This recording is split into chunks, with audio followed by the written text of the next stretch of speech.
आज हम urinary incontinence के बारे में बात कर रहे हैं। और कोई मामूली यूरिनरी इनकॉन्टिनेंस के बारे में नहीं। एक सब्जेक्ट जिसमें जागरूकता इतनी कम है और जिसमें लोग बड़ी मुश्किल में अपनी जिंदगी बिताते हैं, उसे कहते हैं स्ट्रेस इनकॉन्टिनेंस। स्ट्रेस इनकॉन्टिनेंस या यूरिन का खुद ही लीक हो जाना और हमें कंट्रोल और काबू बिल्कुल ना रख पाना, जिसमें बहुत से औरत और बहुत सी पुरुष डायपर्स में रहते हैं। डायपर्स या उस तरह का गीलापन से बचने की कोशिश जो बहुत से लोग करते हैं वृद्धावस्था में, यंग एज में, मिडिल एज में, आज उस पर जरा गौर करते हैं। तो स्ट्रेस इनकॉन्टिनेंस या लीकेज ऑफ यूरिन वो है जिसमें खांसी करते, चिल्लाते, हंसते, दौड़ते, झुकते यूरिन लीक हो जाता है। सैडली ये औरतों में कॉमन है। ये औरतों में कॉमन इसलिए है बिकॉज उनका जो पेल्विक फ्लोर का ढांचा है वो इस तरह से बना हुआ है कि प्रेगनेंसीज के बाद, मेनोपॉज के समय, मेनोपॉज के बाद या फिर उम्र के साथ साथ वो पेल्विक फ्लोर अनसपोर्टेड रहता है। और उस अनसपोर्टेड सिचुएशन में बहुत बार ये वीकनेस इतनी आ जाती है कि यूरिन, खांसी करते, चिल्लाते, हंसते यूरिन लीक हो जाता है। और ये लीक एक दो बार होता है, फिर धीरे धीरे बढ़ता जाता है, उम्र बढ़ती है, वेट बढ़ता है, हॉर्मोन्स की लॉस होती है और औरतों में ये एक साइलेंट एगनी शुरू हो जाता है। ये बहुत बार तो एक प्रेगनेंसी या दो प्रेगनेंसी के बाद देखने को मिलता है और बहुत हद तक बेसलाइन रहता है। युवतियां काम चला लेती हैं, लेकिन खांसी किए, चिल्लाए, हंसे, झुके या प्रेयर्स के लिए नीचे झुके और यूरिन लीक हो गया तो ये अपने में बहुत डिमोरलाइजिंग होता है। और मान लीजिए कोई ऐसा है जो सालों साल इस पे सफर कर रहा है, जिनकी प्रॉब्लम धीरे धीरे बढ़ रही है, लेकिन पता नहीं किसके पास जाएं, किसको दिखाएं। कुछ दवाइयों की कोशिश की, कुछ नीम हकीम की कोशिश की, लेकिन वो इंप्रूवमेंट नहीं आ पाया।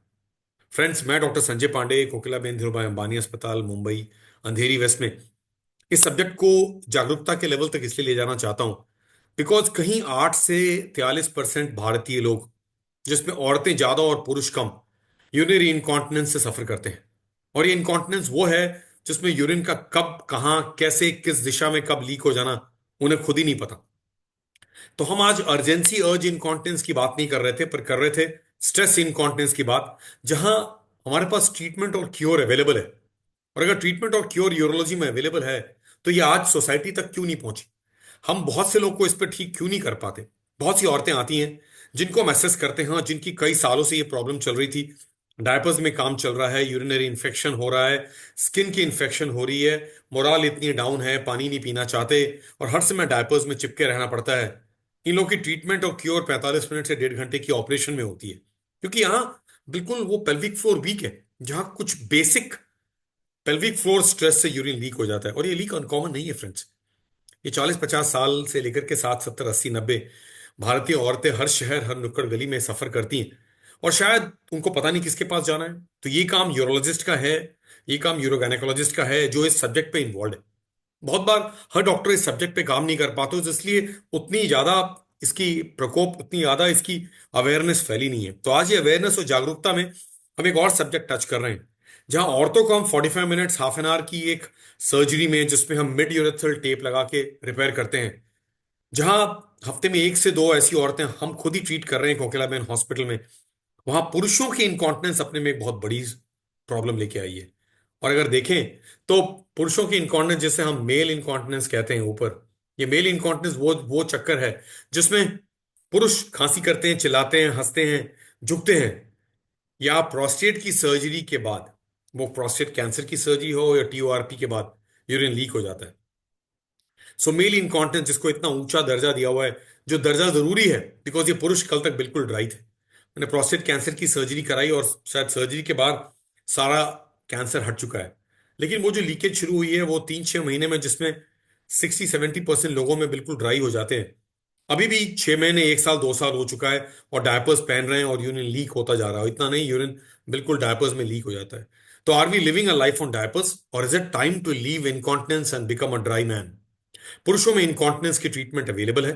पुरुषों में भी जिस तरह से हम औरतों में मिड यूरेथ्रल स्लिंग लगा के ट्रीट करते हैं, पुरुषों में जरा मैकेनिज्म अलग होती है और आज उसे हम स्फिंक्ट्रिक मैकेनिज्म से स्फिंक्टर को रिपेयर करते हैं। हुआ क्या है, इस रोबोटिक प्रोस्टेट कैंसर की सर्जरी के बाद बहुत ज्यादा पॉसिबिलिटी है कि कहीं ना कहीं वो स्फिंक्ट्रिक मैकेनिज्म थोड़ा कमजोर पड़ गया। कमजोर यूं पड़ा क्योंकि हमारे यूरोलॉजिस्ट ने हमारी कैंसर को पूरी निकालने की कोशिश की। और याद रखें, दोनों स्फिंक्ट्रिक एरिया और प्रोस्टेट में गैप बिल्कुल मिलीमीटर्स का भी नहीं होता, वो दोनों बिल्कुल एबट करते रहते हैं। तो कैंसर निकालना जरूरी है, आपकी लाइफ की जो मुश्किल है उससे ठीक करना जरूरी है। जबकि बीमारी हट जाती है तो वेरियस मैकेनिज्म से कंट्रोल आ जाता है, लेकिन हर किसी में शायद नहीं आ पाता। और ऐसे लोग हैं भारत में जो 1-2 साल से लेकर के 6-8-10 साल से डायपर्स में ही काम चला रहे हैं। तो क्यों हमारे पुरुष डायपर्स में अपना काम चलाएं? क्यों ना उन्हें हम उनकी स्फिंक्ट्रिक अप्रोच वापस ले आ पाए?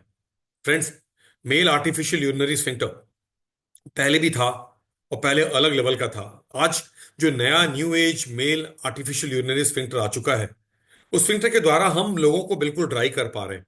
पुरुष केपेबल हैं, पुरुष अपने आप को ड्राई रख पाते हैं। उनकी यूरिनरी लीकेज उनकी प्रोस्टेट सर्जरी के बाद अब नहीं हो रही है।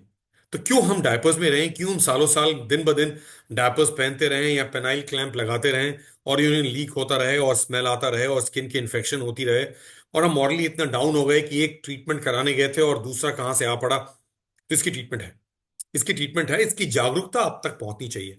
आप में से जो भी ये सुनता है, मेल इनकॉन्टिनेंस जो अपने में एक फिनोमेना है, जो सर्जरी के बाद पूरी रिकवरी हो नहीं पाती है एक एस्पेक्ट में, जिसमें पुरुष की कैपेबिलिटी उतनी ही होती है, बिकॉज उस उम्र में उस तरह की कंट्रोल मैकेनिज्म के पास जाकर के कैंसर को पूरा क्लियर कर देना, उसके बाद कुछ हद तक कंट्रोल मैकेनिज्म जो वापस ना आ पाना, और जिसमें कहीं बहुत सिग्निफिकेंट और सीरियस इनकॉन्टिनेंस है, और कुछ थोड़ा हद तक इंप्रूव हुआ लेकिन पूरा इंप्रूव नहीं हुआ।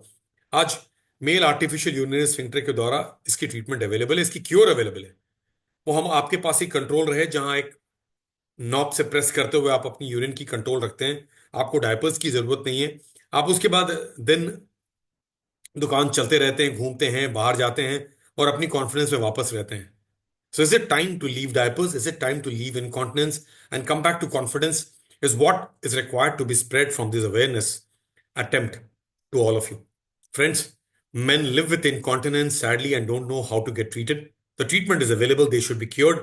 They should, in the prime of their life, lead a better life than the life that they are leading.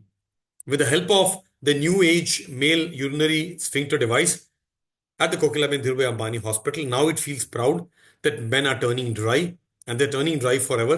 We continue to watch them very closely in the prime of their life. On one side, they are cancer free. On the other side, they are incontinence free.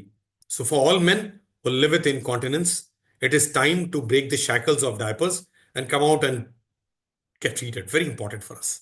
It is also important for us, those who hear this today, to be ambassadors on the subject, और लोगों को ये जानने का मौका दें कि mail urinary इंकॉन्टिनेंस, जहां पे पुरुष आपके नेबरहुड में, आपके रिलेशंस में, आपके जान पहचान में जो डायपर्स पहन के काम चला रहे हैं, आज उनकी ट्रीटमेंट अवेलेबल है। तो क्यों ना अपने यूरोलॉजिस्ट को कांटेक्ट करें, क्यों ना कोकिला में धीरूभाई अंबानी अस्पताल पे आकर के और इस इलाज के बारे में समझें और ट्रीटमेंट कराएं। बिकॉज ये बिल्कुल पॉसिबल है। जैसे औरतों की स्ट्रेस यूरिनरी इंकॉन्टिनेंस हम कोकिलाबेन हॉस्पिटल पे एक मिड स्लिंग के द्वारा क्योर करते हैं, जहां वो बिल्कुल ड्राई हो जाती हैं, जहां उनको डायपर्स की जरूरत नहीं है, वैसे ही पुरुषों की इनकॉन्टिनेंस भी बिल्कुल ट्रीटेबल और क्योरेबल है। तो आज इसका फायदा उठाने की जरूरत है। आज हमारी ये जो लाइफ है, इसकी फ्यूचर और भी दुरुस्त है, इसकी फ्यूचर और भी कॉन्फिडेंट हो, इसके लिए क्वालिटी ऑफ लाइफ को इंप्रूव करने की सबसे important aspect incontinence of urine को कंट्रोल करने की जरूरत है। जहां तक स्त्रियों की यूरिनरी इंकॉन्टिनेंस की बात हम करते हैं, वहीं हम पुरुषों की यूरिनरी इंकॉन्टिनेंस को बहुत बार भूल जाते हैं। बहुत बार हम खर्च में लिपे रहते हैं, और इस तरह से हम अपने आप को ट्रीटमेंट नहीं करा पाते। जरूरी है कि हम इस जागरूकता को आगे लेके जाएं। और आप में से कोई जिसको यूरिनरी इंकॉन्टिनेंस है, जो पुरुष है, और जो प्रोस्टेट की टीओआरपी के बाद, होलियम होलियम लेजर सर्जरी के बाद, या फिर कैंसर प्रोस्टेट की सर्जरी के बाद अब भी यूरिन लीक कर रहा है, अब भी डायपर्स पहन रहा है, ये समय है कि हम वापस कोकिला में धीरूभाई अंबानी अस्पताल में मिलें, इस जागरूकता और अवेयरनेस को समझे, आगे लेके जाएं, और अवश्य आपको ट्रीट करें, आपको क्योर करें। Every life matters and every quality of life matters. Friends, it's time to bring health to the front row seat, and a very important missed up out opportunity on incontinence need not be left alone. Thank you very much.